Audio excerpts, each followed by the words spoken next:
The DVD version of Phantom of Inferno that I'm reviewing here is an all-ages Bishoujo game developed by Nitro Plus and translated here in the States by Hidemeki International Group. I say it's for all ages, but the little sticker on the back says it's for ages 15 and up, and that seems fair enough, though I'd equate it to more along the lines of a PG-13 movie. Before we hit the technical aspects of the game, let's start with the story. You take the role of a young man who awakens to have his memories erased and is forced to become an assassin under threat of death. Having no identity of his own, he's dubbed Zawai, and is made to begin training under the enigmatic girl known only as Ain. Come to find out that Ain is a top assassin within a mysterious criminal organization known as Inferno. Zawai endures the training that is thrust upon him and ultimately becomes an assassin alongside Ain within Inferno. This is only how things begin, and what follows is a gritty tale that runs the emotional spectrum. Not only is the game full of excellent drama, but it's also got a different kind of atmosphere than a lot of games in the genre. The game has a fairly dark premise to begin with, as Zawai loses his freedom from the very beginning, and one of the game's central themes is that of murder and death. Zawai himself recognizes that there is no redemption for his actions. The game may not be for ages 18 and up, but it's a lot more mature than a lot of games that I play that call themselves such. Even more than the story, which isn't half bad, the characters are what really make Phantom of Inferno. The heroines are as follows. There's Ain, the aforementioned top assassin with whom Zawai partners. She's cool and emotionless, and her demeanor both bothers and intrigues Zawai, drawing him to her. Then there's Claudia McKinnon, Zawai's superior within Inferno. She acts as sort of a mediator between the powerful hands within Inferno, but has some motives of her own which she keeps strictly hush-hush. Then there's Cal Devins. Cal is a young girl that appears to have some information relating to a strange murder that involves one of Claudia's clients. Zawai initially takes her in to try and get the information out of her. Finally, there's Mio Fujieda. She's the daughter of a powerful crime lord, but she's been kept blissfully unaware of her family's standing for her entire life thus far. Unfortunately, it's difficult to expand upon the characters without giving away plot elements, as both Cal and Mio were introduced considerably later in the game than both Ain and Claudia, but suffice it to say that they've all got their place within the game's story.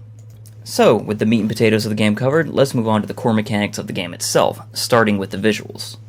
Phantom's art is quite good, though there's certainly better out there nowadays. But what stands out about Phantom's visuals isn't the quality so much as the quantity. Phantom of Inferno has tons of unique art to it, which is really quite rare for games that we've seen like this stateside. It's refreshing not to see anything but the standard character images recycled. Having a large number of unique images in a game as long as Phantom goes a long way to keeping your interest in what's happening. And speaking of long, Phantom certainly is. One playthrough is bound to keep you for somewhere in the ballpark of 20 hours, though I've never really kept track of the length too well. The music in the game is also pretty good, though there's nothing really mind-blowing about it.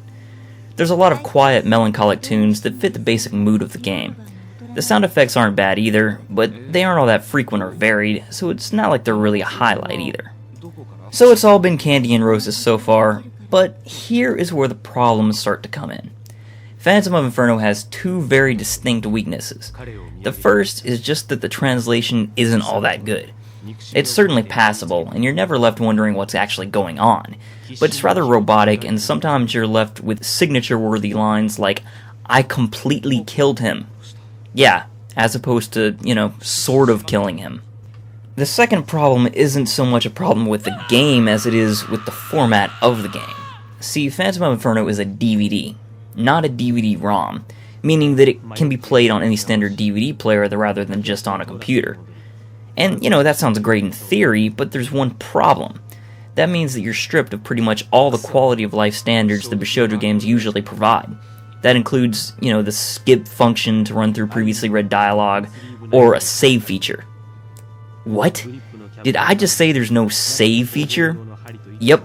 Get ready to flash back to the 1980s, and be sure to bring along your pen and paper, because if you want to retrieve your progress, you're going to have to write down passwords that are littered throughout the game.